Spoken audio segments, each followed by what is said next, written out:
लेकिन जो कुछ भी हो रहा है सबकी रजामंदी से हो रहा है बीजान। तुम चुप रहो। बहुत मायूस किया तुमने मुझे जमशेद। मैंने क्या किया बीजान? जन मुरीदी के रिकॉर्ड तोड़े हैं तुमने, अपने मरहूम बाप के फैसले का मजाक उड़ाया है। मुझसे पूछ रहे हो क्या किया? माफ नहीं करूंगी तुम्हें जिंदगी भर। अल्लाह बीजान, क्या हो गया आपको? पानी हमेशा नीवी धाग की तरफ जाता है। जिस दिन तुम और तुम्हारा मियाँ मेरे हाथ लग गए ना, सारे हिसाब बराबर करके रख दूंगी। दूसरों का गुस्सा हम पे क्यों निकाल रही है बीजान?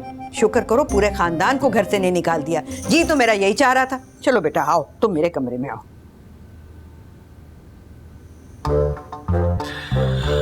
हाय अल्लाह जी जमशेद साहब, ये बीजान की दुम पे किसने पैर रख दिया?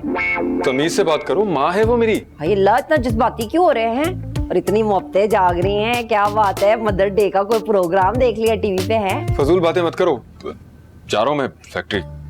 अच्छा सुने, वो ना बीजान की ब्लड प्रेशर की दवाई भिजवा देना सल्लू के हाथ। क्या वाकई दवा खत्म हो गई? हाँ मैंने खुद सुना है। वो ना बिल्लो को सुना रही थी कि इस घर में किसी को मेरी परवाह ही नहीं है, मेरी दवाई भी खत्म हुई हुई और बाकी सब चीजें भी। तभी तभी ठीक है, ठीक है। अल्लाह हाफिज।